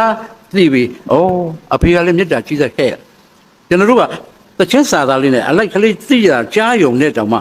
နှမ်းပြီးခံစားရတယ်။အမေဆိုတဲ့စာသားလေးနှလုံးတွေးလိုက်တာနဲ့ကျွန်တော်တို့ကကျေးဇူးတရားစီချက်ချင်းရောက်တယ်။ဖယားလို့တွေးလိုက်တာနဲ့ကျွန်တော်တို့စိတ်ကကြည်ညိုတဲ့စိတ်ကချက်ချင်းဖြစ်တယ်နော်။ထူးဆန်းတယ်ကျွန်တော်တို့အားလုံးဟာအဲ့ဒါ national identity ပါပဲ။ဘဝဆိုတာသို့တော်လည်းရေဘွက်ပမာလို့ကျွန်တော်သိသားပဲ။တရားမရနိုင်ပါဘူး။တန်တရားဆွဲဆန့်ကျင်ကြတယ်။တန်တရားပြက်ရပြက်ကြောင်တရားတော်တွေနာသားပဲကျွန်တော်တို့နာတာကနာတာမပြတ်ချင်တာမပြတ်ချင်တာပါပဲ။ချုပ်ချင်းရှိသေးတယ်1500မြတ်တာတွေဖွဲ့တဲ့ချင်းပေါ့။ဒါမျိုးကြတော့လေကျွန်တော်တို့ကချစ်ချင်းမြတ်တာတွေကိုအပြစ်တင်လို့မရဘူး1500ကလည်း1500ပေါ့။ကိန်းရီမောင်နှံလို့တညာလုံးများကွဲရင်ဖြစ်ဆိုဘဝဆုံးမလားသေးရင်နှင့်ဖို့ကိန်းရီမောင်နှံလို့ပဲတဲ့လေမုန်တိုင်းကြလို့ခဏကလေးကွဲတာတောင်မှရက်900ငိုရတယ်လို့ပဲကိန်းရီမောင်နှံလို့တညာလုံးများကွဲရင်ဖြစ်ဆိုဘဝဆုံးမလားအသေးရင်နှင့်ဖို့လက်စံပြေးမသွားအောင်ပါစကန်တရွေသာတောင်းမှတန်ဝင်နေလို့သိခါမှာအဝေးမခံနိုင်တကူစကန်တရွေသာတောင်းအဝေးမခံနိုင်ဘူးတလန်တော့ဝေးရောစကန်တရွေသာတောင်းမှအဝေးမခံနိုင်ဘူးတလန်မှတ်တယ်လို့တလောက်ဘူးပွားပကံတစ်ချက်ကိုနှစ်ယောက်အတူစားမန္တန်တော့မရှင်းနိုင်တော့တကူပကံနှခမ်းပေါ်တက်ထိုင်တော့မလို့တဲ့ဝေးတယ်တဲ့ဟိုဘက်ကထိုင်ဒီဘက်ကထိုင်ပြီးနှစ်ယောက်စားတာတောင်ဝေးတော့လာပါကွယ်မင်းလည်းပကံနှခမ်းတက်ငါလည်းပကံနှခမ်းတက်အားတာတောင်ဝေးတယ်ထင်တယ်ဒီပကံနဲ့တော့မရပါမလို့နော်ကိန်းရီမောင်နှံလို့တညာလုံးများကွဲရင်ဖြစ်ဆိုဘဝဆုံးမလားတဲ့ရင်နှင့်ဖို့လက်ဆံပြေးမသွားအောင်ပစက္ကန့်တရွေသာတောင်မှအဝေးမခံနိုင်တကူတလန်မှတ်တယ်လို့တလောက်ပူပွားပကံတစ်ချက်ကိုနှစ်ယောက်တူစားမန္တန်တော့မရှက်နိုင်တော့တကူပကံနှခမ်းပေါ်တက်ထိုင်တော့မလို့ဒီလိုချက်တွေလည်းရှိတာပေါ့ပြောချင်တာကရှိကြပါလိမ့်မယ်ကိုယ်အိမ်ရောက်တော့သမီးလေးသားလေးနဲ့ပွားပွားစီးစီးနဲ့ကိုယ်လင်သားကိုယ်ဇနီးနဲ့သွားကြတွေ့ကြတာတဲ့ခါလေးပဲ1500မကလို့နဲ့1500ဖြစ်ကျွန်တော်တို့ကတူုံစင်းမောင်နှမအရင်နေလို့တန့်စင်တဲ့မေတ္တာမျိုးနဲ့ကျွန်တော်တို့ကမေတ္တာမိသားစုကြီးကိုလည်းတိဆောက်ရမယ်အချိန်ခါဖြစ်ပါတယ်အင်တန်ရေးကြည့်ပါတယ်စိတ်နှလုံးတွေကြမ်းတမ်းလို့ပြောချင်တိုင်းပြောဆိုချင်တိုင်းဆို Facebook ပေါ်မှာကျွန်တော်တို့မကြောက်ဝမနာသာဖြစ်နေတဲ့ယဉ်ကျေးမှုကြီးကကျွန်တော်တို့ကိုတဖြည်းဖြည်းဖဲ့ချွေချနေတာဟာတိုင်းပြည်နဲ့လူမျိုးကိုပါကျွန်တော်တို့ယဉ်ကျေးမှုကိုပါဖဲ့ချွေချနေတဲ့သဘောဖြစ်နေပါတယ်ပညာမဲ့တော့အသိမဲ့ပါတယ်အသိမဲ့တော့အတွေးခေါ်မဲ့ပါတယ်တွေးခေါ်မဲ့တော့ဆုံးဖြတ်ချက်တွေဘဝမှာမှားတတ်ပါတယ်ဒါကြောင့်ကျွန်တော်တို့ကဆုံးဖြတ်ချက်မမှားဖို့အတွက်နံပါတ်1ရေးကြည့်တာကမေတ္တာနဲ့ပညာကလည်းသိရေးကြည့်ပါတယ်ဒီခေတ်ကတော့စဉ်းစားတွေးခေါ်တဲ့စနစ်တွေစဉ်းစားတွေးခေါ်ပုံတွေကပြောင်းသွားပါပြီမနေ့တနေ့ကပဲဖတ်ရတယ် brain storming thinking နဲ့အုံနောက်မုံတိုင်းစင်တဲ့အတွေးခေါ်တွေ brain dancing thinking နဲ့မလီအုံနောက်ကခုံတဲ့အတွေးခေါ်တယ် matrix thinking နဲ့ကွန်ချာလိုရက်ပြီးစဉ်းစားယူရတဲ့စဉ်းစားပုံစဉ်းစားနည်းတွေတဲ့နားတော်မလဲနိုင်တော့ပါဘူးကဘာကြီးကပြောင်းသွားပါပြီ fashion နဲ့ဆိုင်ကလူရဲ့ identity fashion မရှိရင် style မရှိရင် identity ပျောက်သွားပြီလို့ထင်နေတဲ့လူငယ်တွေများလာပါပြီ fashion ရဲ့သားကောင်တွေ victims of fashion တွေဖြစ်ကုန်ကြပြီ fashion ကြမှာလူတော့တိုးနိုင်တယ်ဆိုတဲ့အတွေးခေါ်တွေပညာကနောက်ကမေတ္တာကနောက်က fashion ကြမှာရှေ့ရောက်တယ်လို့တွေးခေါ်နေတဲ့လူငယ်တွေကလည်းအများကြီးဖြစ်လာပါပြီ shopping is the taste of life shopping သွားတာကလည်းဘောရဲ့အရသာပဲလို့ထင်ကြပြီအမေနောက်ကဈေးချမ်းဆွဲပြီးတခါးသီးလိုက်ဝယ်တဲ့ shopping မုံတော့ဒူဘိုင်းလောက်သွားတဲ့အနည်းဆုံးသွားတဲ့ shopping ကဘဝရဲ့အရသာလို့ထင်တဲ့လူအဖွဲ့အစည်းဖြစ်လာကြပြီ brand conscious ဒါစိတ်ဆိုလည်းပဲ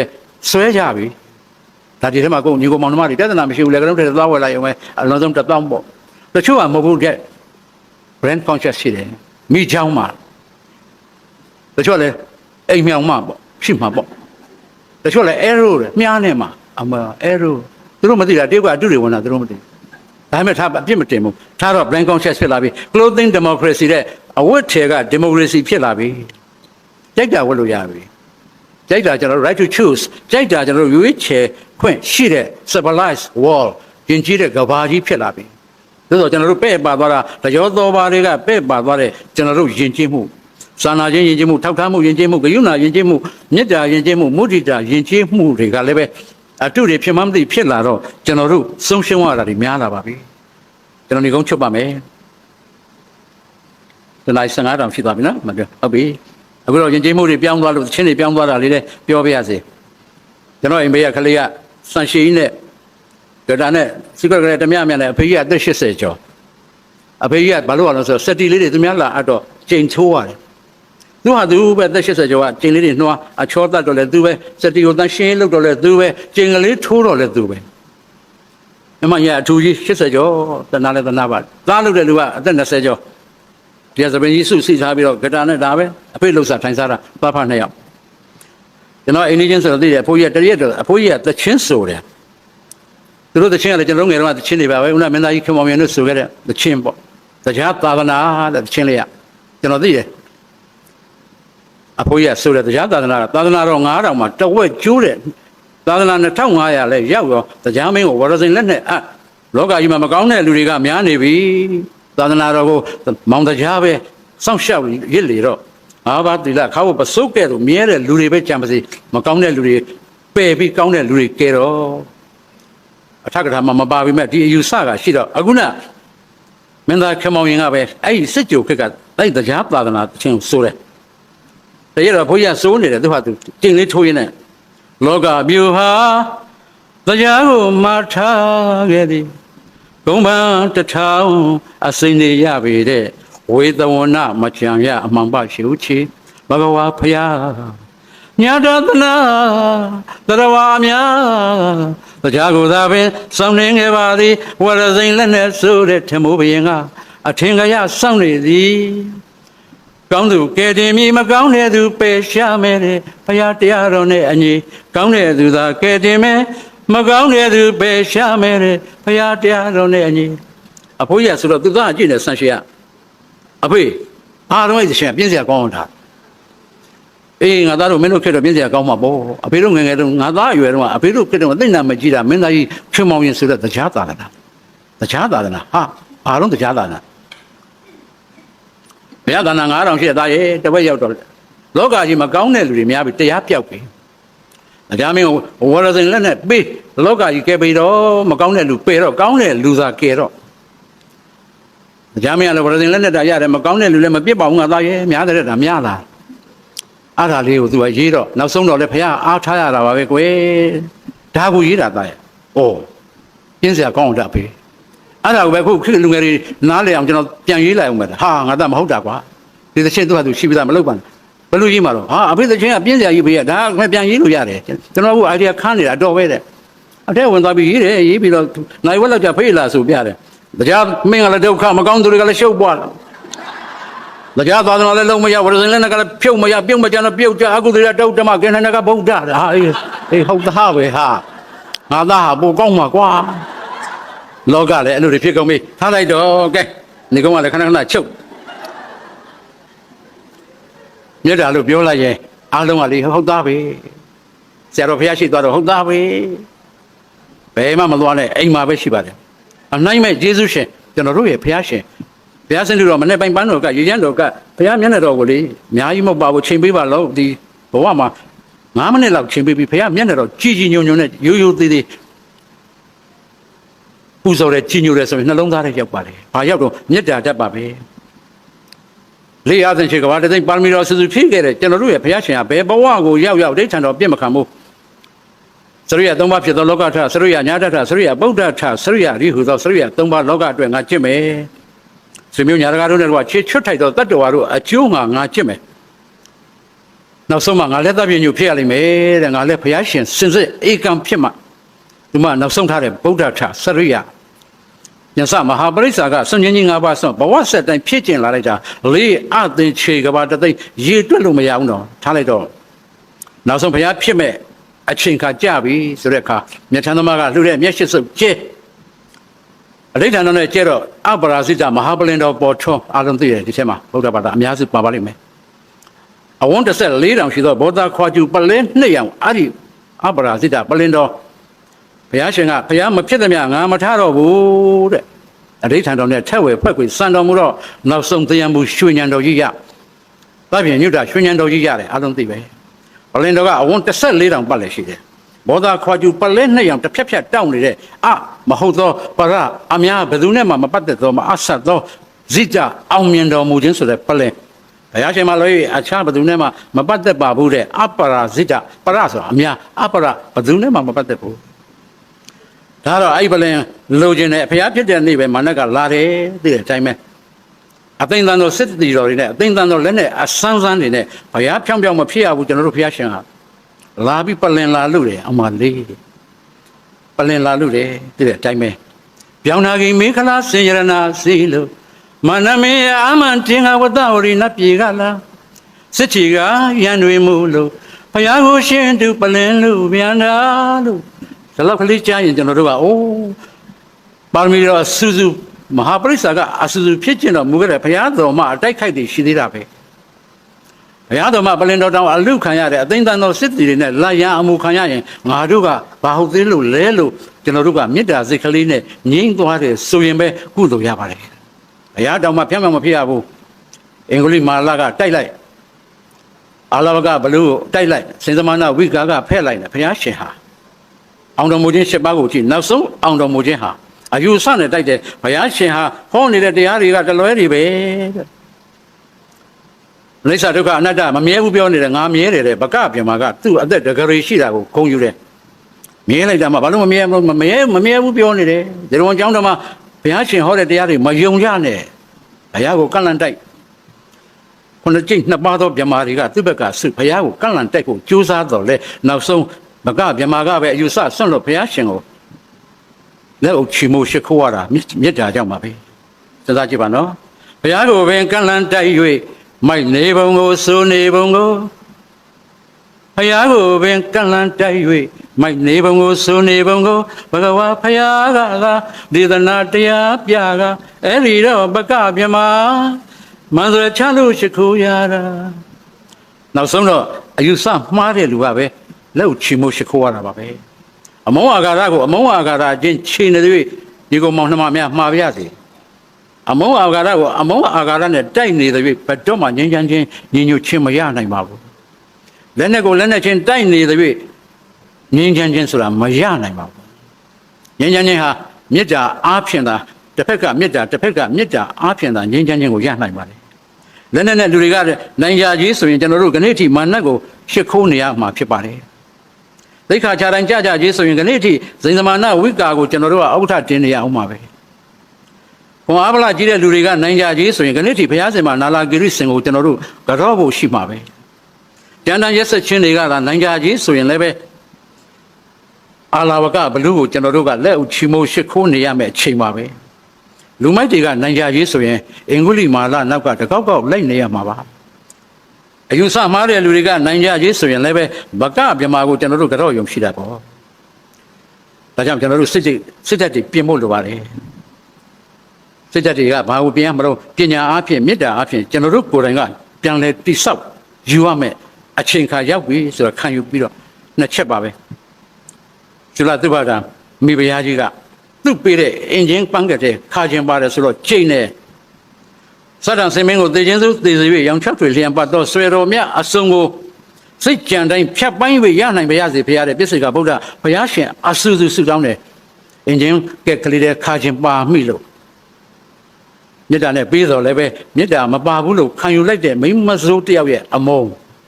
ဘုရားရှင်အဆူဆူဆုတောင်းတဲ့စတန်စင်မင်းရဲ့အဆွဲကအယောင်6ပါးတစ်ဖြတ်ဖြတ်တောင်းနေနားပန်ခြင်းလို့တဲ့